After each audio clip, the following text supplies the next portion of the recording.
Greetings from my Nicaragua bunker here in the rainy season. Oh, hello, Maggie. Look who came to join me.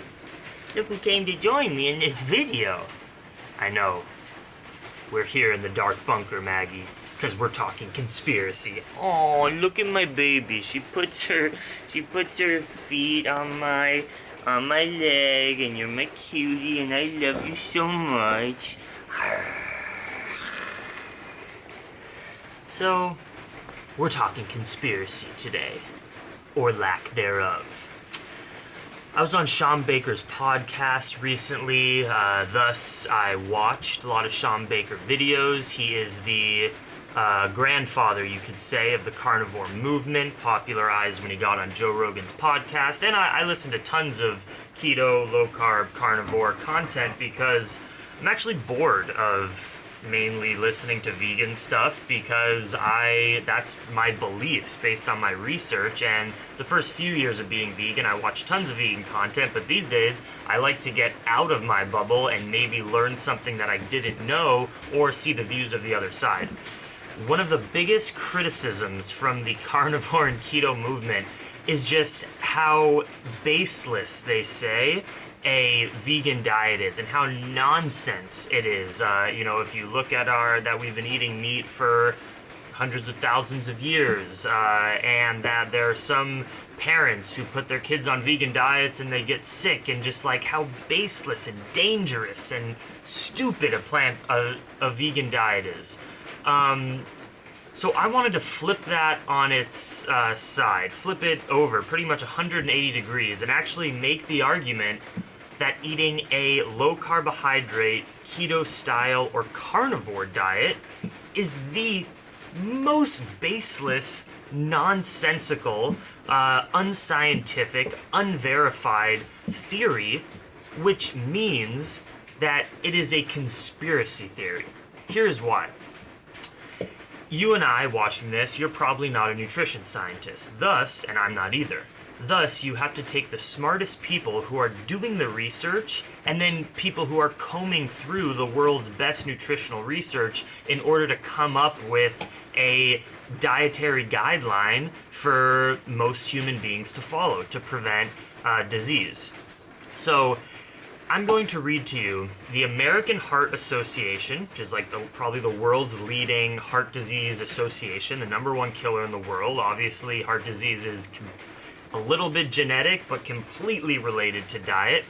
And then the American Dietetics Association, which I believe is what influences the USDA. And then thirdly, the Harvard School of Public Health. What their nutritional dietary guidelines are recommended for human beings to eat in order to live a healthy and long life. Now, these are three organizations that, am I saying that they are without a doubt, undebatable, the smartest nutritional bodies on planet Earth? No, I'm not saying that. But are they probably comprised of some of the smartest nutritional scientists, doctors, and researchers on the planet? Absolutely. Has to be. They wouldn't just get schlubs right out of undergraduate school to give these dietary recommendations. I mean, it's ridiculous. And if you think that, you believe in a conspiracy theory. So essentially, if the nutritional guidelines of those three organizations are correlated and they're similar, we could make the argument that if you believe an opposite diet to what these organizations recommend is actually the healthiest, and that the diet that they're recommending is actually really dangerous and going to give you heart disease and cancer, or increase your risk of those things, then you believe in a conspiracy theory. And guess what? Sometimes conspiracy theories are validated. It has happened. Are conspiracy theories usually correct? No. Sometimes has the government conspired to start war on behalf of the military-industrial complex? Absolutely. Have some governments implanted drugs in low-income and black communities in order to incarcerate people of color? Yes, it's happened. Conspiracy theories are possible. But I just want to call it as it is. That if the nutritional guidelines that I'm about to read to you off the websites of these organizations is the antithesis and opposite of a carnivore low-carb style diet, then the low-carb and carnivore community are conspiracy theorists that believe that the smartest nutritional researchers are conspiring against the best studies we have and best evidence about their dietary recommendations for the world, and that they're actually trying to make people sick rather than make people healthy. So let me read to you the dietary guidelines. Maybe they say that eating a carnivore diet is best. First off, American Heart Association. We'll do that one first. I have it right here on my phone.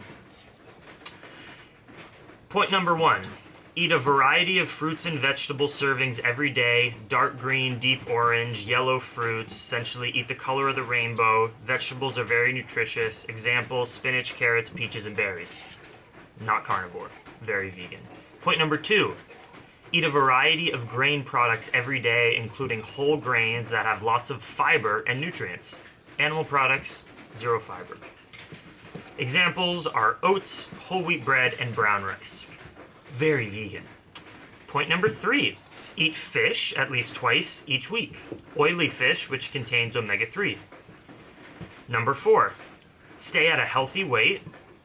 Number 5, eat a low saturated and low trans fat diet.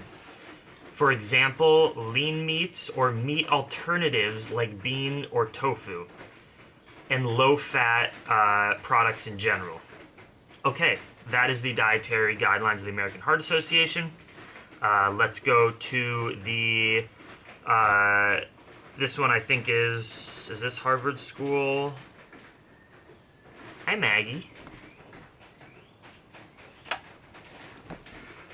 This one I think is the American Dietetics. No, I think this one's Harvard School of Public Health. Make half your plate fruits and vegetables. Focus on whole fruits, vary your veggies. Make half of your plate grains and whole grains. Move to a low-fat or fat-free milk or yogurt source.